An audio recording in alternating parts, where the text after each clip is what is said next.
There's no need to use your social security number, no personal credit, no personal guarantee when you're establishing with the first 2 tiers. Now, when you move to the 3rd tier, that's a combination of both. You have a combination of business credit and personal credit because now we're moving to the high limit credit cards and lines of credit. But prior to that, to get established, even to buy your vehicle in your business name without your social security number.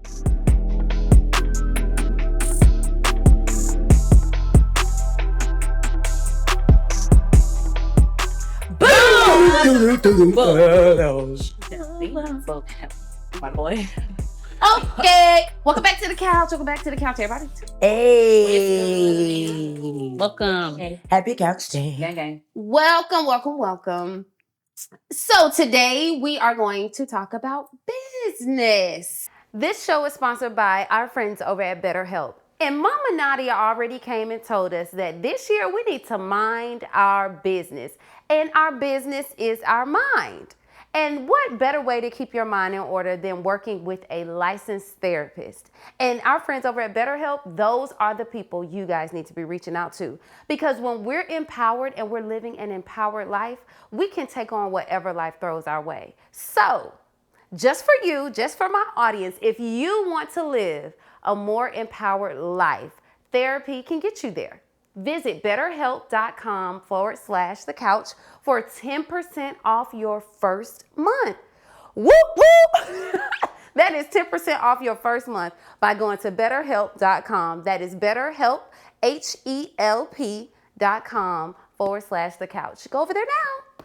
Thank you. So now we are going to really tackle how we can get this business mind together. And we have the best in the business, okay? Yeah, ma'am. And her name is Rolanda. Hey, Roro. All things real estate. Y'all, welcome her to the couch. Welcome. Yes. So, she's going to help us get our business and minds together. But before we start, we want her to introduce herself. Tell the people who you are. I am All Things Real Estate with Rolanda. I have a lot of hats that I wear in the real estate industry. I help investors start their rental portfolio. I help business owners establish business credit. And I help the ordinary person establish and build their personal credit as well. Yep, I'm that ordinary person looking to build some business credit. Shut up. Y'all are crazy. So I'm looking to build my business credit, but I don't even know how. And I know a lot of you out there don't know the steps to building your business credit. And there's a lot of scams out there too, y'all. So this is a trusted source. And she's going to tell us how to build our business credit. 2 of the best ways. Or if you have more, you know. Well, the best way, the absolute best way is with service providers. And these are providers that you're probably already using: cell phone, web service, satellite TV service, even your utilities, light, gas, water. You can call them up, tell them that you want to switch everything to your company's name. They will ask for the qualifying documents. You will send those documents in, and then they will switch things to your company name. Now you have established a business credit profile, and you can start building from there. My God. Just like Could have that. been did Just that. like Should that. have, could have. Well, now we know. When it's at the top of the year. When we know better, we do better. Doing it today. Oh, wow. Today. So what's another way? Another way is once you do establish your business, you know, you have your business registered, you have your EIN number, which is free. You get that from the IRS.gov. And you have your DUNS number, which is also free. You get that from Dun Bradstreet. Then you have what's called Tier 1 and Tier 2 vendors. The Tier 1 and Tier 2 vendors would allow you to establish business credit without using your Social Security number at all. There's no need to use your Social Security number, no personal credit, no personal guarantee when you're establishing with the first 2 tiers. Now, when you move to the 3rd tier, that's a combination of both. You have a combination of business credit and personal credit because now we're moving to the high limit credit cards and lines of credit.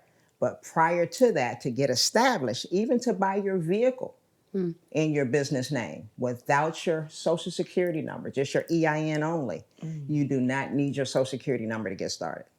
So what's an example of a tier 1 and a tier 2? Vendor? Yeah. You've probably heard of some of them: Granger, Shirtsby, I have a list that I could give you guys of like the 10 easiest to establish business credit with. And those are the ones you'll get started with. Typically, you want to try to establish 6 to 8 of those in a tier 1, and then 6 to 8 in tier 2. And then you're ready to purchase your vehicle in your company's name without your social. Honey, I'm just learning all kinds of stuff. Definitely Yes, was the next move. yes. You The know? game has changed. That's dope. So I have a question. Was it Dun Bradstreet number? Oh, wait, am I going too far too fast? Okay, cool. So I established my entertainment business the end of 2019, right? So I did the EIN. I have all that stuff. I called to get my Dun Bradstreet number, but then they start asking questions about basically what I was forecasting is with my business, how much I was going to bring in every year and all that kind of stuff. What would be I guess, a good number if they're asking those type of questions when you're filling out those documents? Well, first of all, you don't have to call in to do it. Okay. You know, Dun Bradstreet is a company. Okay. They are trying to sell you something. Okay. A lot of people have a D&B number, a Dun Bradstreet number, and they don't even know it. It's established for you. So I can provide you with a website. Okay. You can go and look it up, or you can apply for it right there. There's no need to speak to anyone. Gotcha. It's free. You don't have to be lured into buying anything. Everything is right there. So for that's you. what they were trying to do. Yes. Trying to get yes. some money. See? All right now. I know it's a lot of websites too that try to get you to pay for EIN numbers. Yeah. Wow. That's free. Yeah, You that's never definitely have to pay for an EIN number. You never have to pay for a DUNS number, ever. All right, so for like businesses that are just starting out, what are the best credit cards to get, or if you did, or if you should get a credit card? Well, are you trying to get it just in your business name without using your social? Right. Yes. Then, you know, that's when we come to the tier 1 and the tier 2 vendors. Now, when we move to tier 3, that's when it's a combination of both, your personal credit and your business credit, where you have the higher lines of credit cards and lines of credit. So again, I'll supply you with the 10 easiest for the tier 1 to get you started. And then, you know, there are probably some others that we can get started with after you at least establish that business credit profile. Okay, so I wish I would have known all this. So like, Right. So how did you get like started in all these numbers and just even in investing in credit repair? It goes way back to my mom. I was fortunate. You know, my mom was an accountant, and she was a systems analyst for the Department of Defense. So she traveled the world balancing budgets. Nice. And I heard numbers all my life, you know, hey, we can't get that right now because the interest rate is too much, you'll pay too much. And as a kid, it doesn't really register. You know, what is she talking about? The interest is too much. What? You know, no. Then she started explaining more that that's the price you pay. That's the price you see, but that's not the price you're going to pay. And then she did what's called the amortization schedule for when you're buying a house. And again, this is blowing my mind as a kid, right? It's so stressful to look My at. mom did everyone's taxes. The dining room table was full with tax papers every tax season. And so I learned a lot. But she showed me that when you purchase a home, people charge you to borrow money. That was blowing my mind too. Like, huh? But when she showed me how much you pay back on a house, almost twice as much as what you paid for it. And so then I started to understand you have to be a better steward of your money. You have to understand how money works. So I wanted to get into the financial industry as well. So, you know, before the market crash in 2007 and 8, I got my insurance license. I'm a fully licensed insurance agent. I can sell life insurance, annuities, IRAs, 401ks, all of that, you know. So my mom was the catalyst for all of that. You know, she talked about numbers all the time. It's just my love for numbers was a little different than balancing budgets. But numbers is the one thing that don't lie. Numbers don't lie. That's true. And I'm trying to put those numbers in my bank account. Trying to transfer them numbers from her mouth. Right. To the bank account. I know that's right. From the vortex to the index. Okay. Right here, God. These indexes. So, okay, I saw something on Instagram about real estate, and I wanted to, you just actually brought up a piece of it. And he was saying that people always throw up the key and go, I'm a homeowner, and they just bought a home. And he explained that it's a difference between a home buyer and a homeowner. Are they, because the home buyer is buying the home for maybe they see 300,000, but they'll end up paying 600,000 at the end for, it's almost giving the owner it's like buying the home bank for you still own and it, the owner. but he still. So is that true? it seemed like he was Not in they're every renting people now. circumstance. And they said the best way to buy it is just cash out. Well, everyone can't pay cash. You know, everyone can't pay cash. You know, one thing my aunt told me years ago was, you know, having good credit sometimes is better than having a dollar, because your reach can extend further. You know, meaning you can buy more. Everyone just don't have the money to drop $200,000, $300,000, $400,000 on a property. So, you know, we have to get loans. And it's just about getting the right loan that would be beneficial for your financial situation. So I'm So how hoping do that people- answered your question. I wasn't quite sure what you were. So what's the best way to make sure when you buy the home and you think you're paying 300,000, but the interest rate is so high that you're paying double that? Look for a low interest rate. But that's your real estate agent who does that, or No. Well, they can, but it'll be the lender that lender? that says, hey, our interest rate is either right now crazy. Some of them are like 9% interest. So that means you pay 9% interest on every dollar that you pay back to the lender. Yeah, the you'll interest end rate up is going to dictate how much you pay pay. back on the loan. Right. They're going to amortize that over 30 years, and then that's going to be your payment monthly. For whatever your loan amount is going to be based on the interest rate that you get. And how long you paying on the house, right? So it's Yeah, because you can get a 30-year loan, mortgage. and some lenders now have a 40-year loan. Oh, wow. Yes, you can have a 30-year or 40-year loan.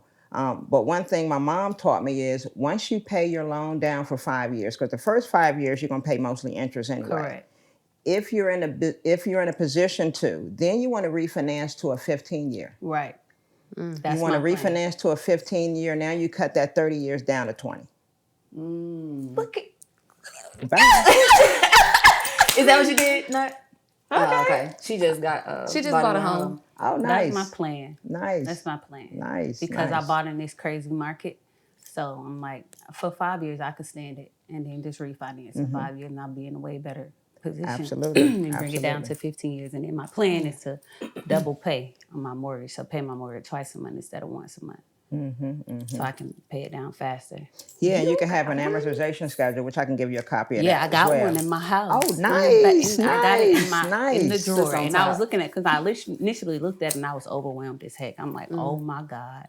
But when I was talking to my lawyer, they were like, don't worry about that because in 5 years, it'll be completely different. So I was like, okay, cool. And that's why I was okay, because a lot of people's like, you stupid for selling your house and buying another house. I'm like, well, I don't feel like that. Stupid. No, that's never stupid. Because the market is always forever changing and the rates aren't going to be what they are right now. My market's gonna rate always was grow. actually pretty good because I actually bought it down. Nice. So Excellent. I'm like, yeah, y'all just keep going before me, showing me the way.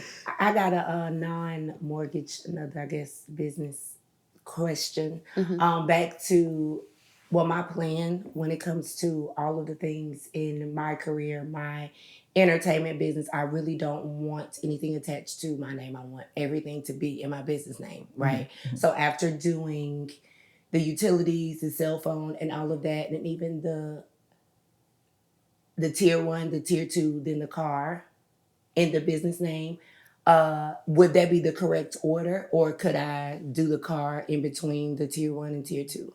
Well, you need to have something established to get the car. Okay. So, yeah, you were doing it in the correct order. Okay. So with even doing it in that order, like, do you feel like there's a specific time frame that you need to give yourself in order to accomplish that? Or, yeah. Well, it depends on, how quickly you're ready to move. I have a course, too, that helps you to establish business credit. And you can establish business credit in 120 days. Nice. And that's from new business, getting started, to actually having enough credit to move to tier 3 and purchase your vehicle. You know, 110. Yes, So absolutely. with that vehicle, we could like do Turo or any other or Yes. any Yes. nice. Turo is hot right now. I know, It right? is. Yes, yes. It's this. So is it better to build your personal credit and then build your business credit, or is Could you business do it credit simultaneously? Both. I mean, they're two separate entities. You know, you want to have good credit too. Good credit is what's going to get you there. Because I don't care what anyone say. With a 680 credit score, I can walk into any bank right now and walk out with $50,000. And that's what good That's a credit. fact. So you want to have good fact. credit, you want to have good business credit, because those combined, then you can go to another bank and get $250,000 line of credit, and now you're in a game of investing. So it changes the game. You want to do both. So you can simultaneously do both. And you should, because they're two separate things. Got you. You don't Okay. need one to do the other. Got you. I got a question. Love that. As far as like with credit cards, asking or requesting for credit limit increases, I was told that you should ask during certain hours of the day, like 2, 3 o'clock in the morning. Like send in that request. Yeah, like on a That's Friday been a night. myth because, and sometimes it works because typically after 12, a lot of things are automated. Right. So when you're applying after that, you're not getting a Not real real person, you're getting a bot. And if you meet certain criteria, it They'll will give push you on through to the official. Yeah. Because I showed it here. That too. I did. Yeah, I did. On a Friday night on the third week. It worked. Yeah. Oh, that's what's up. Especially when my credit union. I did it with Navy Federal. Yeah, I was just about to say with Navy Federal, yeah. You know, I'm with you federal. Do it. Oh yeah, You see why they're gonna do it? Say yes or no. yeah. Right, exactly. Okay. So you offer The course? repairs on both personal and credit. I mean, personal and business. Right. Well, I have the course to help you build business credit. I don't really have the time to do that anymore. It's really time consuming, but the course itself is a step-by-step process. Okay. I do have, a service where I help you build your personal credit as well, repair your personal credit. We remove collections, charge-offs, bankruptcies, all sorts of things, depending on what your credit looks like. So yeah, I have a whole team behind me that I put together to help me with that. And if all her information will be at the bottom of the screen, so don't you worry.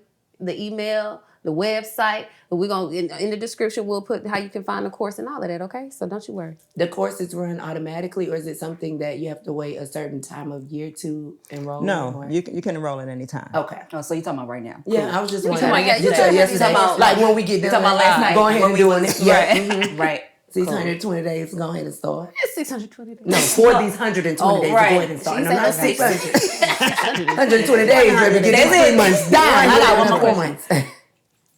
Why is it such a ding or a bad thing when you pay off things on your credit? Like Because it messes up your utilization. What happens is, say for instance, you have 4 credit cards, right? And each of them has $1,000 limit, right? And you've used $500 on each. So now you at 50% utilization, right? So now you've closed that one and you still have those others. Now you don't have that limit you had. You don't have the span that you had anymore. You don't have that extra cushion because you've taken that away. If you pay it off, leave it open because that cuts down your utilization. Okay. It's like a DTI. I don't know if you heard of DTI when you're buying property. They use your income and your debt to determine how much property you can buy. Right. This is very similar because the DTI is how much you've used in a percentage of the whole. I don't know if that makes sense, but that's what they use it for. But with your credit utilization, it's good to keep it under, say, 20% if you can. And so when you close one of your trade lines, that means you shrunk down the limit you had, and it cuts down and increases your utilization. Okay. I got you. Girl, You got credit cards? You got credit cards? I have 2 credit cards. One I don't use, but I just used it the other day. It was Home Depot. Okay. But I used it. But I went to initially my I started at 500, and then I'm like, I don't even use it. So I'm like, let me go to Home Depot. Let me just buy some batteries, just silly stuff just to use it. And then I paid it down for a while, and then it was just dormant. And then I was like, if I keep letting it sit here, they're gonna decrease my limit from 500 to 250. So I was like, let me start using. So I used it a little bit, just pay it off, pay it back. But I kept it under, like she said, 20%. And then I asked for an increase, and they upped it to 750. And then I just kept using it just a little bit for stuff that I really need. And then when I bought my house, I was in the store. Actually, the other day, I was in the store and I needed to buy doors. And I was like, should I buy these doors, give them my money, or use this Home Depot credit They money. Right. So I called them while I was walking around Home Depot. I'm like, hey, can I have a credit increase to $2,500? And she did it over the phone. So I bought the doors on the credit card versus giving them my money. And so now I just pay that back to Home Depot. Okay.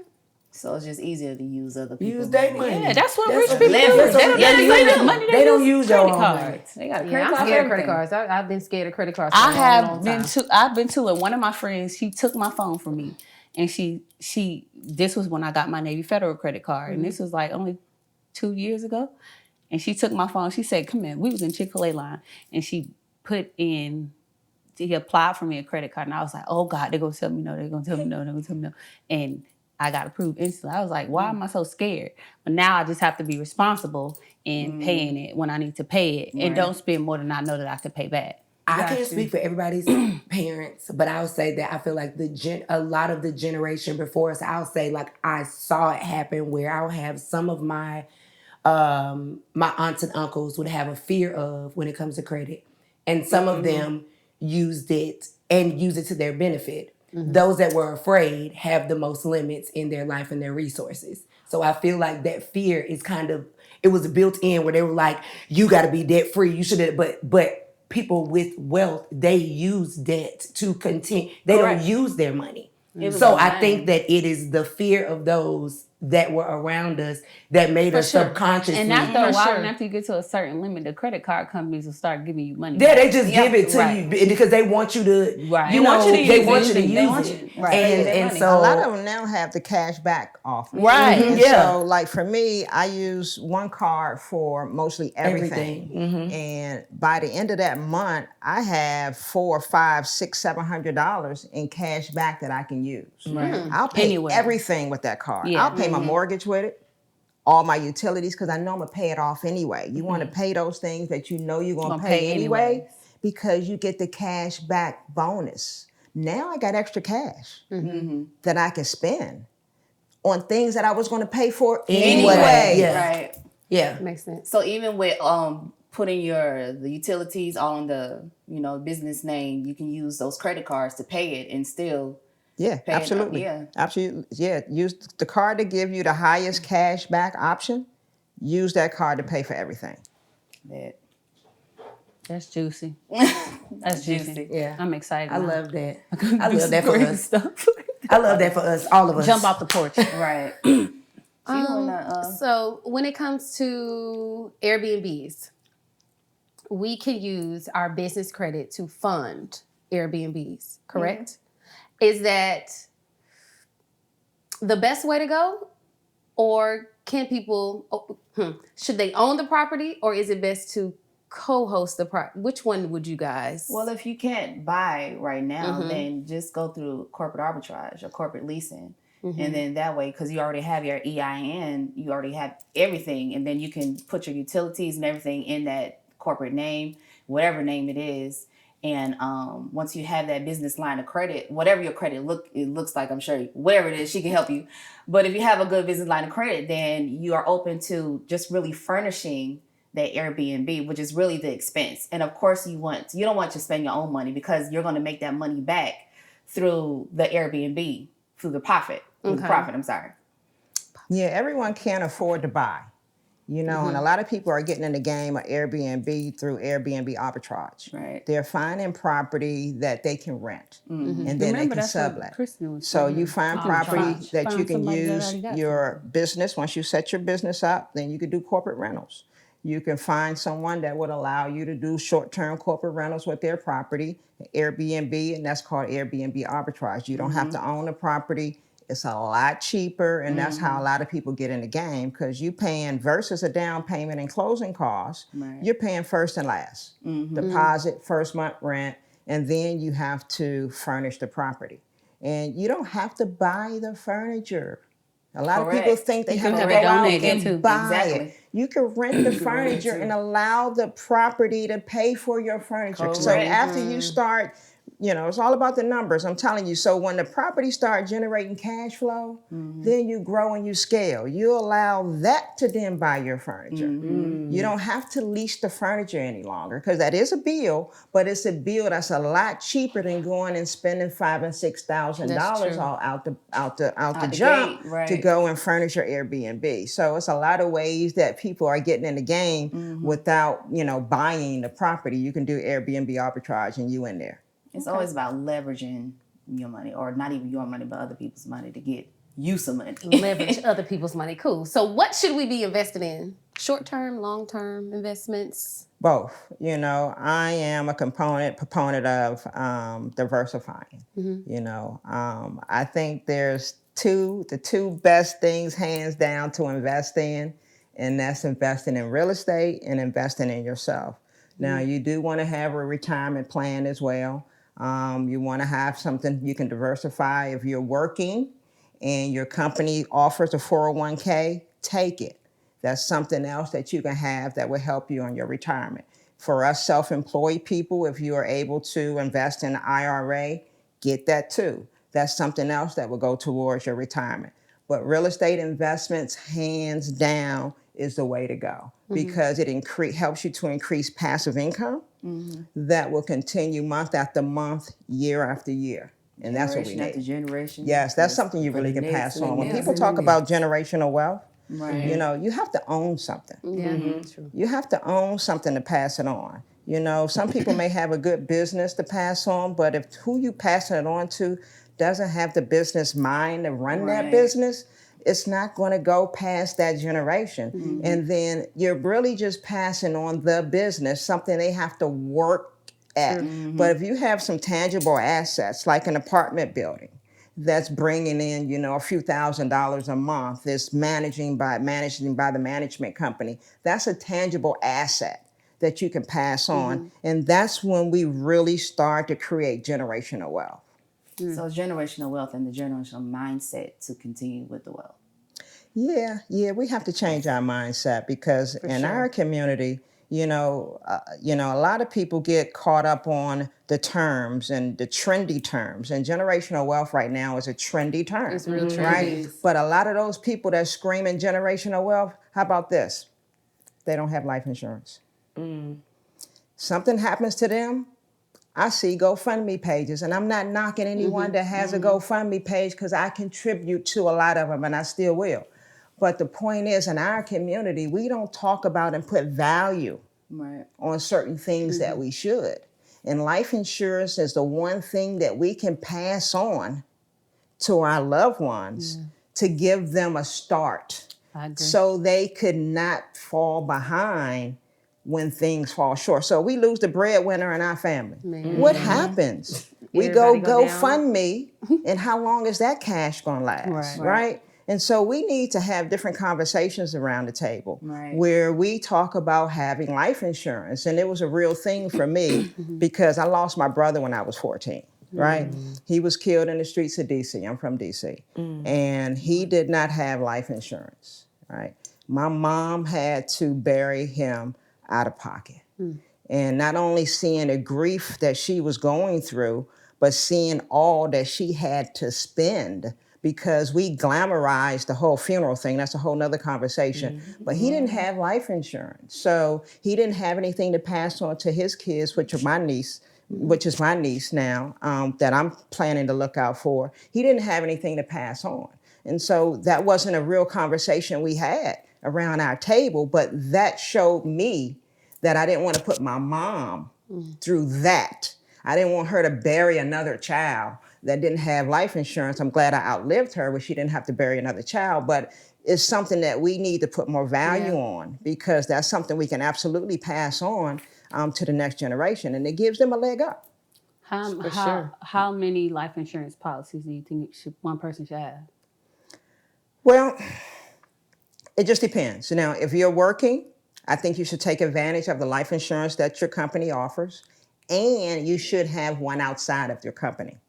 Because get this, every time you apply for a policy is based on the age you are now. So if you have a company that you're working with and you have life insurance with them, and say you leave that company and go to another company 5 years later, now guess your life insurance is going to be based on your new age. Your new age. And it's going to be more expensive. Got you. So you want to have one with your company and have one outside of your company as well. Do you suggest taking advantage of like the smaller policies that like Navy Federal offers just because you're a member and all that? Just because you know, even though they're not huge policies, do you think we should Are they take free? It's like $2. It's nothing $3 big. a It's month. like a couple dollars a month. And how much are the policies? I've seen it's been like a few $1,000, I think like $10,000, something like that. Do you ever like pay it off, or is it just like ongoing? Honestly, those are envelopes that I No, honestly you don't just really pay. open, so You I just don't know. pay. It's kind of like this, like how it would be with like a job. You know, you put $5 in it, and they continue to. Now you have access to a $50,000 life insurance policy. It really just depends on how the numbers work and how long, you know, you would like to hold that policy and what that add up to over the years, if that would be beneficial to have the 10,000 or whatever it is. But if it's free, it doesn't make Absolutely. sense. I mean, Just it's don't free. ignore it. Take I it. mean, Gotcha. you know. Yeah, And I mean, that's- a dollar or two, I can see that's a Mine ain't putting no-brainer nothing too. in, Yeah. like, and they just give you $2,000. Yeah, for the free one. Yeah, Okay. so I'm like, but it's still 2,000. It's still 2,000 that $2,000 that you- whoever right. don't have to spend. Yeah. you know? Exactly. Plus the one Exactly. through work, and then I have one with my homeowner's insurance. Okay. Okay. So I'm like, she's okay. Yeah, she's yeah. covered. If something happened to me. Gotcha. But yeah, Yeah. I just wondered, like, does it hurt if you have more than one? No, it doesn't hurt. How many can you have? Whatever you However can many afford. Oh. Because other people have life insurance policy on you too. What you mean? I can have a life insurance policy on you. How? I can Because take you one might- out. My parents got one. I got your personal information. I take a life insurance policy out on you. So if you die, I get some money. My boy here can do it. So be careful what you do. No, we're good. We are, you know. But I'm talking about best way. But so you tell, okay. You can have one for your So son. just long as I got all their information, I could do it. I mean, legally. Here we go. Look, we're not We're not doing buying, anything not illegal, guys. condoning anything We're criminal not here, those people, okay? I swear. Yeah, but yeah. Okay, well, cool, y'all. I learned so much. I did Yeah. too. I was quiet Sign as a me up, mouse bro. because I got a lot of information to go back and some notes. read and listen to. Thank you so much for coming. Hey, thanks for having me. You I have appreciate a it. wealth of wisdom. Not me. Thank you so much. I For appreciate real. it. Like Love I it, love love it, it. love it. I love That's it. awesome. Okay. So stay in touch, keep in touch, and please come back and we can dive into some more because I know you have a lot of information. Absolutely, absolutely. So y'all, thank you for joining us on the couch. No matter where you are, no matter what you do, no matter what you got on, there's always room for who? You On the on couch. the couch. Get your money up. Hey man, you a fool for this one?